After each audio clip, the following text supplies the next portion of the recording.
Welcome to the Dash Mindset Podcast. I'm Sherry Zievenbergen. You were born, you're gonna die, and your adventure is your dash in between. So make the most of it. Unlock your potential in all aspects of your dash by embracing your uniqueness and living in a way that's authentic to you, not by doing more things, but by focusing on the right things. I'm a former corporate leader turned coach who's on my own journey, and I'm passionate about helping you on your journey too. So on the podcast, we'll explore how to live authentically by deciphering who you truly are and what you truly want. Are you ready to take a step toward designing your dash? Someday doesn't actually exist, so let's do it now. Hello there, it is Sherry Z with the Dash Mindset Podcast, and I'm super excited to have you here today. Last time in episode 10, I talked a lot about negative thoughts, and we're going to talk about them again today because we all have them. And they limit us and prevent us from reaching our potential. Plus, our own negative thoughts and limitations can impact others as well, especially when we don't take time to consider our negative thoughts, what they represent, and why we have them. So today, I'll share some specific negative thoughts that hold us back from a different perspective. Based on a program I went through earlier this year through Positive Intelligence. Positive Intelligence is something that interested me when I learned about it a few years ago, but I really wanted to make sure it made sense with the other work I do. And it became apparent to me that it absolutely does. But I had to give it some time and make sure because I love learning and doing all the things. And sometimes I have to treat my brain like a toddler. I say, no, not now, Sherry, and I put it in my mental parking lot to do sometime in the future. Then finally this year, I went through the Positive Intelligence coaching and loved it as much as I anticipated I would. It's one of the world's largest coach training organizations. And what I really love about it is that their research applies to all humans and to all types of coaching. So no matter what type of coaching you're doing, no matter who your clients are, no matter what the approach is, it just really complements it.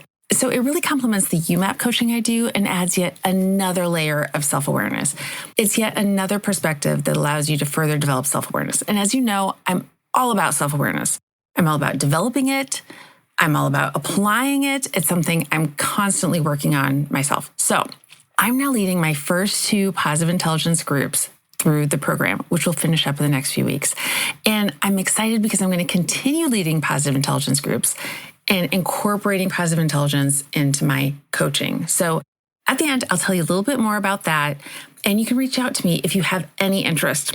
In the meantime, let's talk about what positive intelligence even is and talk about some of these specific negative thoughts. So positive intelligence measures the percentage of time your mind is serving you as opposed to sabotaging you. It's focused on mental fitness and on intercepting and conquering your negative thoughts. Not just a one and done thing, but on creating positive change that lasts. Similar to physical fitness, developing mental fitness takes time and effort too. So it's not just a one and done thing, but on creating positive change that lasts. So similar to mental fitness, it's something that requires time and effort. No one develops a 6-pack from doing 10 sit-ups once. Right? It takes repetition. It takes building habits. It takes continual effort. It's not a point you reach and then you're done. Humans are complicated. We're complicated. Life can be hard. Self-awareness is uncomfortable. And growth and fitness of all kinds, physical and mental, are a lifelong process. And positive intelligence in particular is all about mental fitness and shifting our negative thoughts to positive. So it refers to our negative thoughts as saboteurs. And the positive intelligence research has shown there to be 10 primary saboteurs, one that we all have, plus 9 accomplice saboteurs that we all have at varying levels. So if you go to positiveintelligence.com, there's actually an assessment out there that you can take free of charge. And if you'd like to take that, go ahead and pause this before we continue. And then I'm going to tell you a little bit about each of the saboteurs. So one thing I want you to keep in mind is if and when you do take the assessment, your scores are only relevant to your other scores. So If you score a 9 in something and a 2 in something else, then the one you score a 9 in is going to be the one that you're going to want to focus on. The 2, not so much. If you were to look at somebody else's scores, their scores are irrelevant to yours. So it's all about your own scores relative to one another. It's not about your scores relative to other people's scores. Okay, so does that make sense? So if you're interested, pause this, go to positiveintelligence.com, complete the assessment. It's free. You'll get it right back. And if you want to postpone, that's fine too. But it might be helpful just to follow along and look at your scores as we go. Aside from that, before we go through each of the saboteurs, I want to reiterate that every human on the planet has negative thoughts or saboteurs. I'm going to keep referring to them as saboteurs here, okay? So in the last episode, I talked about the number of thoughts we have and the percentage of our thoughts that are generally negative. And today, I'm going to break it down into specifics, into some specific saboteurs based upon the positive intelligence research, why we have them, and why it's helpful to be aware of them and discuss them. So negative thoughts are helpful, right? They alert us to something we may want to pay attention to. Sometimes it seems like life would just be bliss if we didn't have any negativity, if we didn't have any negative thoughts. But we need negative thoughts to alert us, to help us recognize when we need to pay attention to something. The problem is when we stay with the negative thoughts and the negative emotion that comes with our negative thoughts for too long. It's like putting our hand on a hot stove and then keeping it there rather than removing it. So these negative thoughts, these saboteurs can be helpful. We don't want them to completely go away.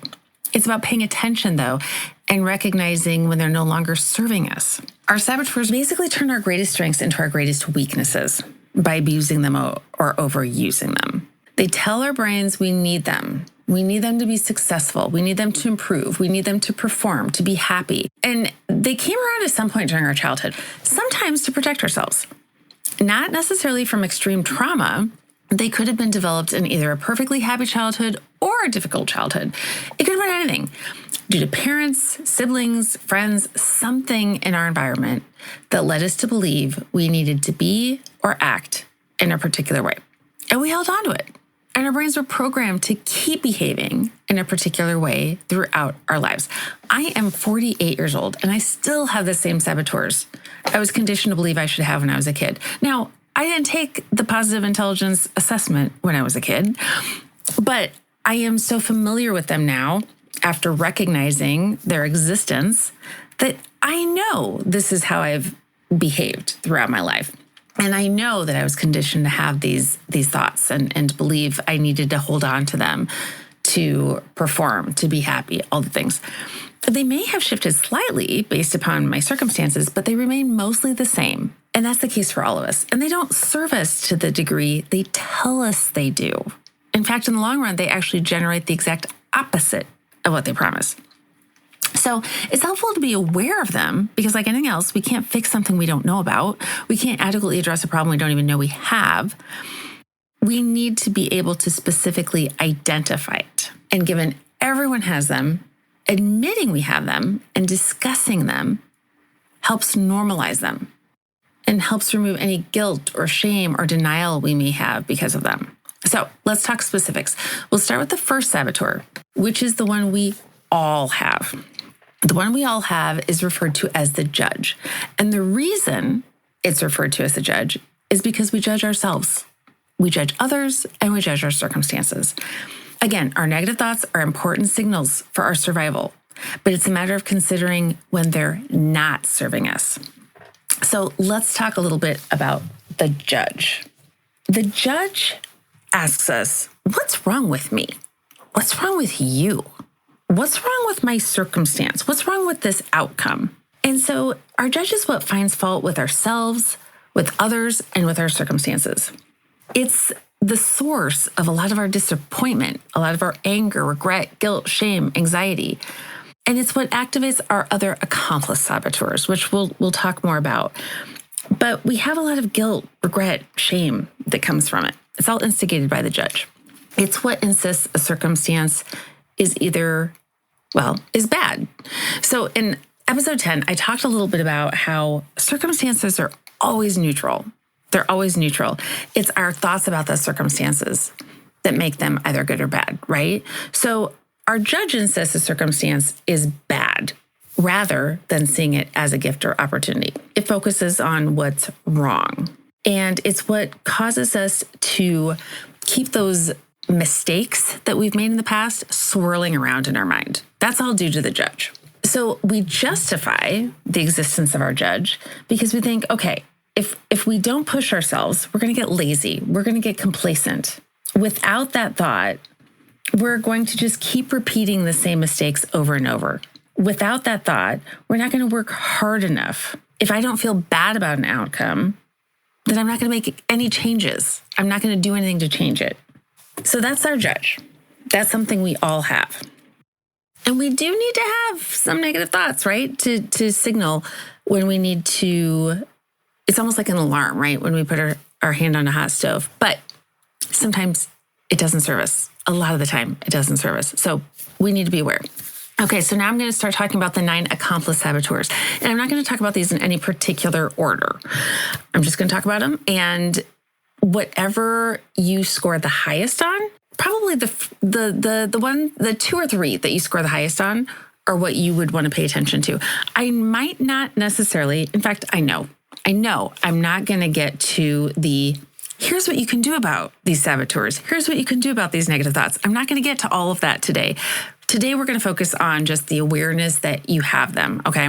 I will say that what we ultimately want to do and what I'm working through the people who are in my program right now, what we're working on is shifting these saboteurs to the SAGE perspective. So we're shifting those, we're reprogramming our brains and we're developing habits. We're becoming more mentally fit to ensure that those negative thoughts don't just stick around and keep swirling through our brains, and that we are intercepting them and shifting to SAGE. And the more we do that, the more we are reprogramming our brains. It's possible to actually do that, which is, something I talked about in episode 10 as well. This is a different way of doing that. So the whole purpose is to shift from our saboteurs to our SAGE.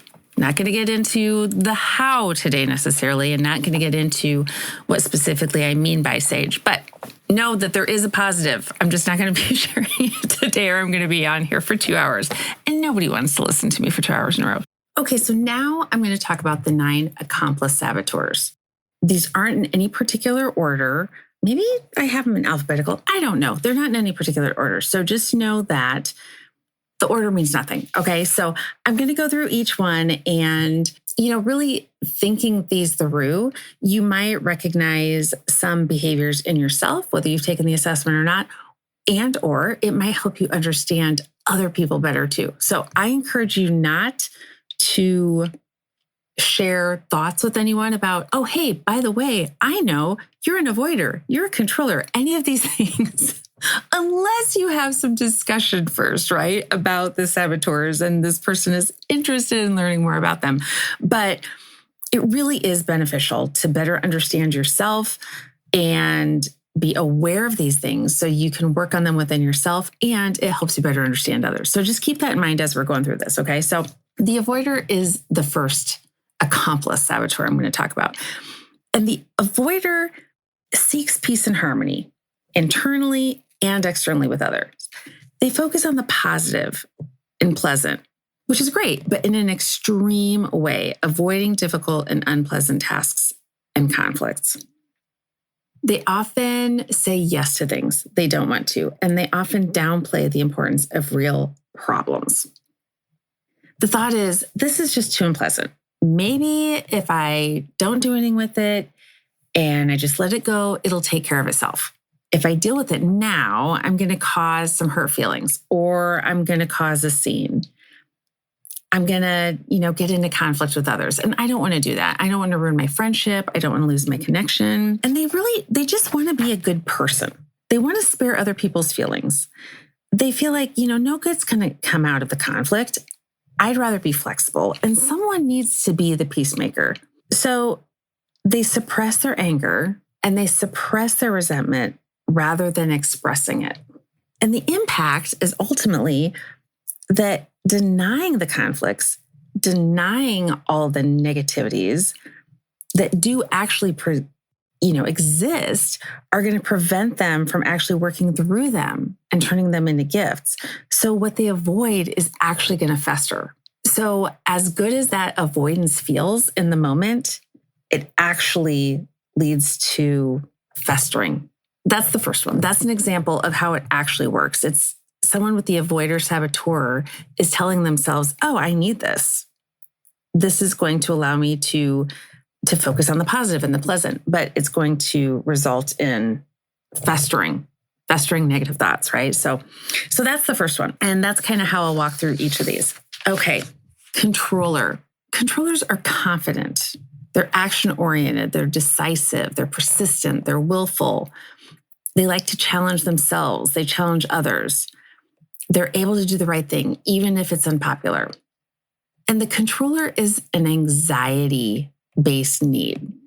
It's anxiety-based, and people with the controller saboteur need to take charge and control situations and people's actions. So they have high anxiety and they're impatient when it's not possible to control situations and people's actions. And as we all know, as much as we would like to control other people's actions and other people, it's just not always possible, right? So it leads to high anxiety. So some of the characteristics of someone with a controller saboteur: they have strong energy. They want to take control, take charge. Oftentimes they connect with other people through competition, through challenge, through conflict, instead of some of the softer emotions. And they come alive when they're doing the impossible and beating the odds. The thought to someone with a controller saboteur is that they're either in control or they're out of control.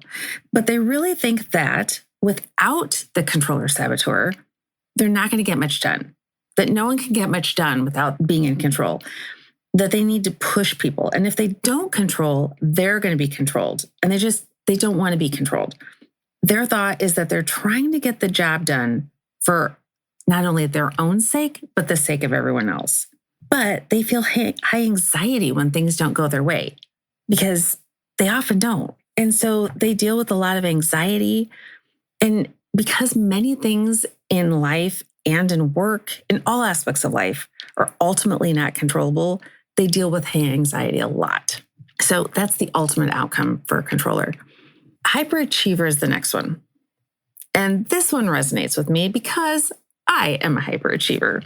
And it's something I'm continuing to work on and have for a long, long time. But like I said, it's a work in progress.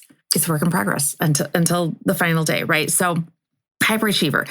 A hyperachiever is driven, pragmatic, adaptable, goal-oriented, self-directed, really capable of growing themselves as well as helping others achieve full potential. So those are all good things. However, their dependence on constant performance and achievement for self-respect and self-validation can be exhausting and often lead to unsustainable workaholic tendencies. That all resonates with me as well. And that might resonate with you, or maybe you know someone like that. They're really goal-oriented. They have a workaholic streak. The thought is, I must be the best at whatever I do. And if I can't be outstanding, I'm just not going to bother. Now, I want to point out that these are all generalities because there are lots of things I know I'm not that good at and I'm still bothering. So just know through all of these are all generalities. But the thought is that as a hyperachiever, we want to be efficient. We want to be effective. Generally speaking, we focus on thinking, we focus on action. And the thought is, I can be anything I want to be, that I am worthy as long as I'm successful. Life is about achieving and producing results. The impact to ourselves and to others often, though, is that peace and happiness is actually fleeting and short-lived in brief celebrations of achievement. So one thing that I know I have been challenged by throughout my life is the thought that, okay, I'm going to achieve this, and then I achieve that thing. And I just have this moment of, celebration and excitement and enthusiasm. And then I'm off to the next thing, which is exhausting. So if you are a hyperachiever, I know that that really resonates with you because a sense of peace is fleeting. Happiness is fleeting. It's not that we go through these, long periods of pure happiness because we're humans and it's 50-50, right? So it's short-lived. So self-acceptance is continuously conditioned on the next success, which can get exhausting. And that has been one of my struggles throughout my life. So ultimately, it's exhausting, become workaholics, all the things. And although I've been telling myself throughout my life, it's good to be a hyperachiever because I don't want to get lazy. I don't want to get complacent. It results in exhaustion and always following the next thing. Okay, so that's hyperachiever. Hyper-rational. People with the hyper-rational saboteur are capable of deep insight. They're capable of understanding through objectivity, through objective analysis. They can be very observant, very perceptive. They have a lot of power of great mental concentration, and they drive towards great expertise in areas of knowledge. They're the ones who can be really great explorers, really great inventors. They have an intense and exclusive focus on the rational processing of everything, including relationships. Again, these are just generalizations, but sometimes they can be perceived as cold, as distant, and as intellectually arrogant. They have intense and active minds, sometimes coming across as intellectually arrogant and maybe even secretive, like I said. They have a tendency to be private and to not let many people into their deeper feelings, mostly showing their feelings through passion and ideas.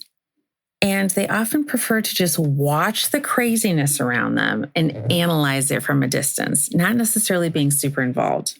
Their thought is that the rational mind is where it's at, and their feelings are distracting. They're just irrelevant. Many people are so irrational and sloppy in their thinking, and their needs and emotions are just distracting. The needs and emotions of other people are just too distracting and just pulls them away from what they're supposed to be doing. They want to shut out their intrusions. They value knowledge, understanding, and insight, and self-worth is attached to mastering knowledge and competence. The thought is that the rational mind is the most important thing. And so it's really frustrating when others are emotional and potentially irrational or just not rational enough.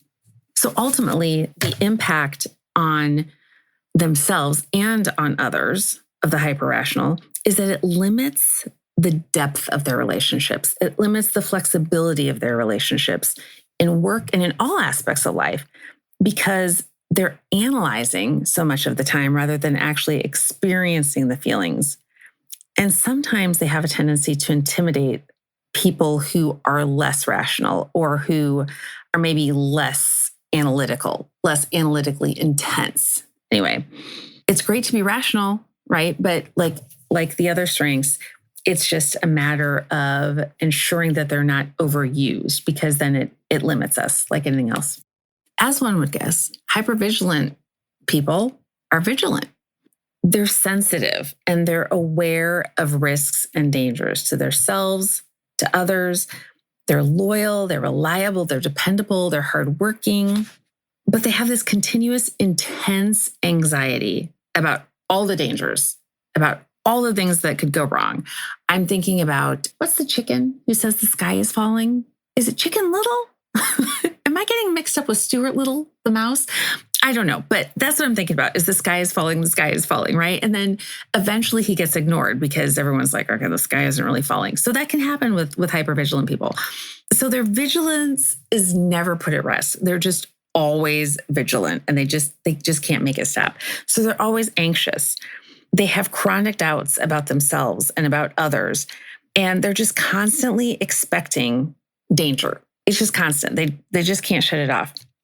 Their thought is, when is the other shoe going to drop? If I make a mistake, what's going to happen? How am I supposed to trust other people? How am I supposed to trust their motives? What's going to happen if I put my trust into somebody else? Their thought is, life is just full of dangers. And if I'm not the one who's looking out for them, who else will, right? So they take it upon themselves to feel like, they need to figure it all out, that they need to watch out for all of the dangers. So it causes them to be skeptical It causes them to be cynical a lot of the times because they're anxious and they're highly vigilant. And so the ultimate impact of that is just constant anxiety. So much of their energy is just put into vigilance. And they just don't have an opportunity to put it toward anything else because they're just so anxious about dangers and what's happening that so much of their energy is put into that they don't have an opportunity to put it anywhere else. So that's the hypervigilant. That is the exhaustion of the hypervigilant. Okay, the pleaser. I know a lot of people are very familiar with this. The people pleasers out there, this is gonna resonate with you. So pleasers are loving, they're giving, they're really tuned into others' feelings and needs. They're emotionally self-aware, they're empathic. They really care about other people's needs, and it's really a focus for them. So they indirectly try to gain acceptance and affection by helping, by pleasing, by rescuing, by flattering. And oftentimes they lose sight of their own needs and become resentful as a result. And that's not always apparent, but that can often be the case.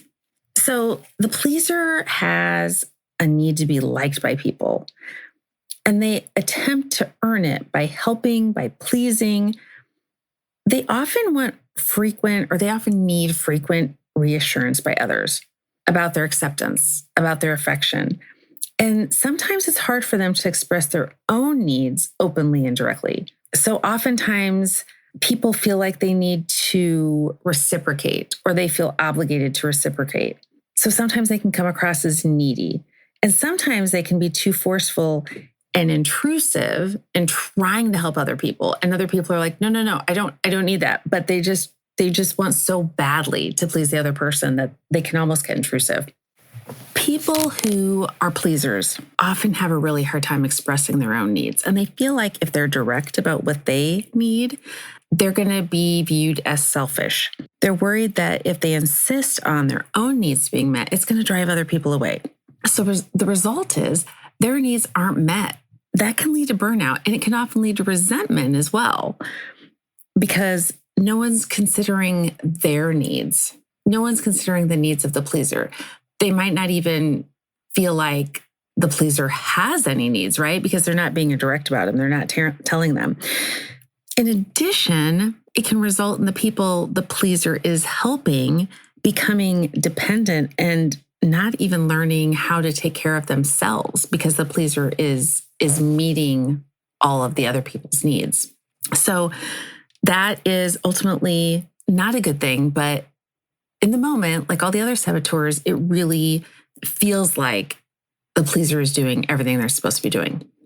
So that's the pleaser. And like all the other saboteurs, it's an overuse or an abuse of strengths. So some of the strengths that someone with a restless saboteur has are high energy. They're open, curious, potentially spontaneous. They have a contagious enthusiasm and appreciation for life. And they're capable of great productivity and creativity. And they're energizing, they engage others, and they're capable of all kinds of activity and pursuits. So restless is constantly in search of greater excitement, of more excitement in the next activity. And they're just constantly busy. They're rarely at peace. They're rarely content with the current activity. Sometimes it's strategy. It's a strategy to escape from dealing with fears, with anxieties, with painful feelings. So restless is a saboteur of mine. So all of this resonates, and I'm often feeling like I'm all over the place and dealing with overwhelm, which is something I shared in my last episode as well. So some of the characteristics of someone with a restless saboteur are they're easily distracted. They can get too scattered. They're always busy, juggling lots of things, lots of tasks, lots of plans, and really seeking out excitement, variety, and not comfort or safety. This is something I especially work through when we are on vacation because I want to see all the things. We generally do not go on trips that involve sitting on a beach because I would be there for about 5 minutes and say, okay, so now what are we doing? So this is something that I am constantly working through. And I am always reminding myself, let me step back. I'm always trying to remind myself, not everyone is like this. So I have to recognize when the rest of my family might want to sleep in or go to bed early and I want to go do all the things. So it's a constant challenge that I'm trying to work through. So the thought is often, as someone with the restless saboteur, is the thing that I'm doing right now isn't fulfilling. The next thing is going to be more exciting. Sometimes it's this feeling that, okay, the negative feelings I'm feeling, they kind of suck. And I need to shift my attention. I need to shift to something more exciting. And why can't anyone keep up with me? So I'm laughing because this is especially true when I'm on vacation with my family. So they're pretty accustomed to it. We set expectations before we leave. We figure it out. The thought is really, life is too short. It needs to be lived fully. I don't want to miss out on anything. So I often have FOMO about a lot of things, and I am always talking myself through. And so back to the beginning of the episode, when I was talking about wanting to do positive intelligence a few years ago, that is an example.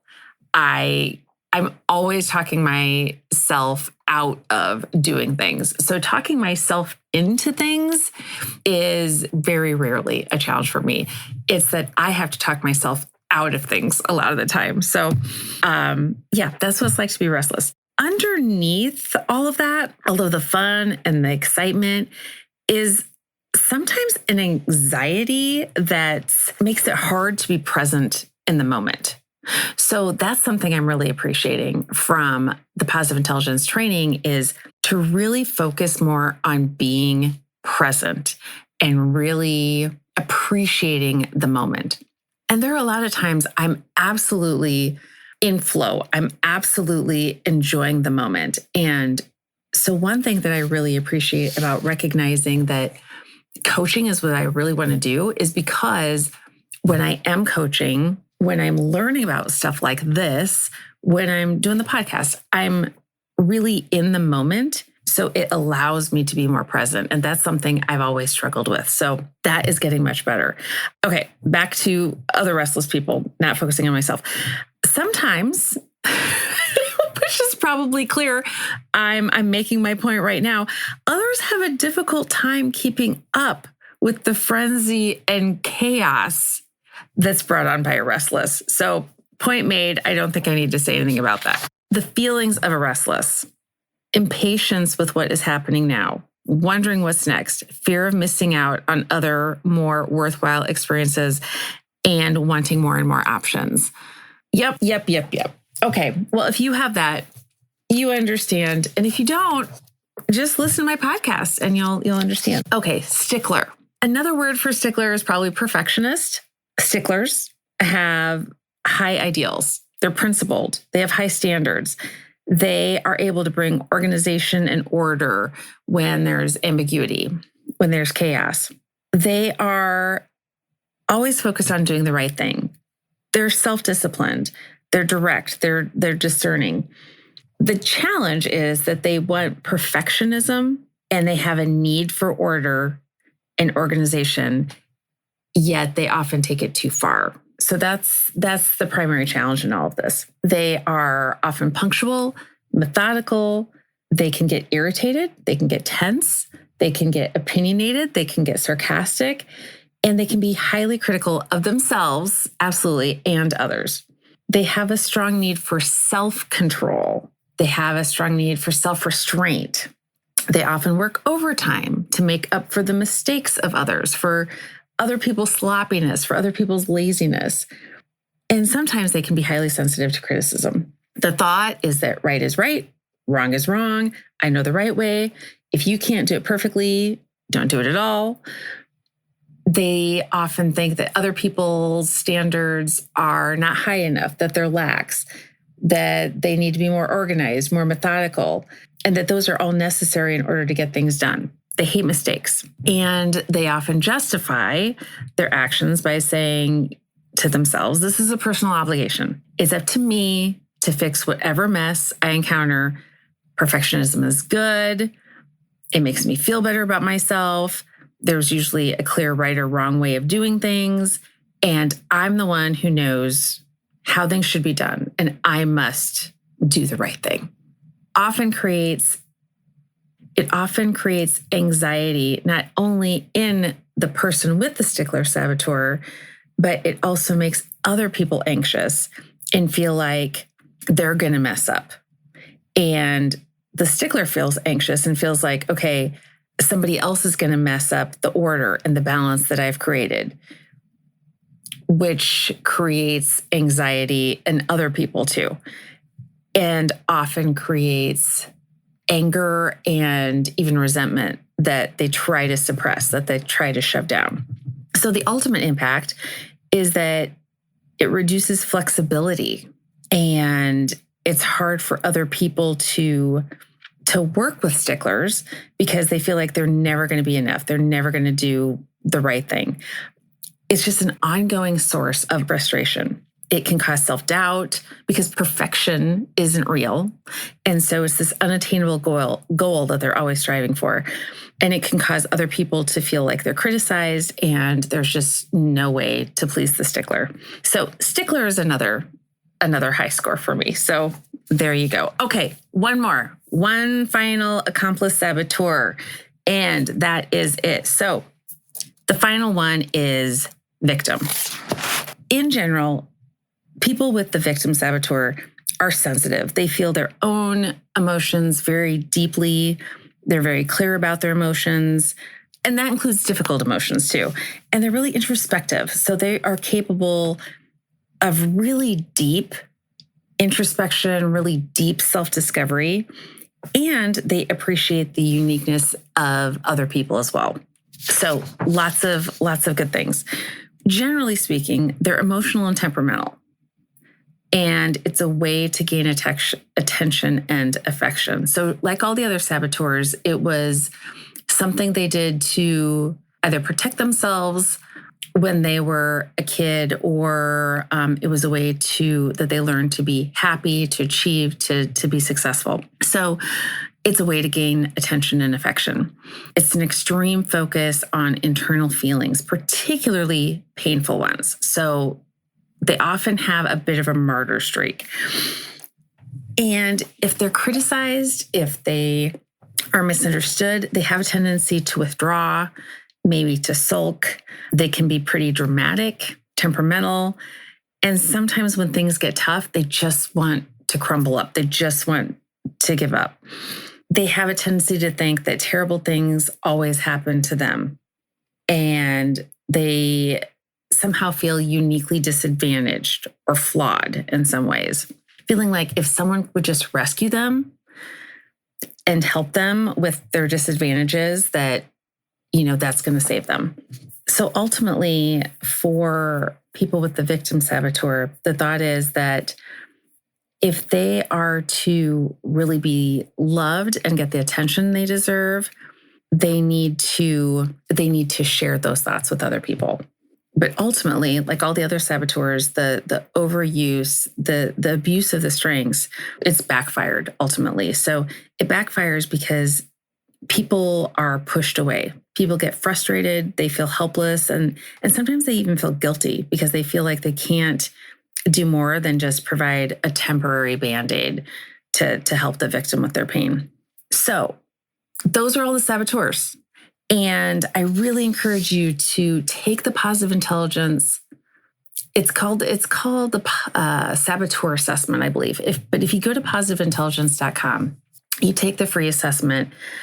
It's really, I am an assessment junkie, but this is one that I really encourage you to take because, like I said, having that self-awareness, recognizing that there's a reason why you have these negative thoughts, and having that awareness of what exactly they are and some of the reasons why you do the things you do is just so beneficial. Helps you understand other people as well. So I'm not going to get into all of the things that allow you to shift from your saboteurs and what allows you to intercept those thoughts, to move to the positive thoughts, to move to the sage, but it is possible. And that's something I'm going to talk about another day because this has been really lengthy, just getting through all 10 of these saboteurs. But I'm really excited to share those with you at some point, some opportunities for actually making that shift. But for now, I really want you to know it is possible.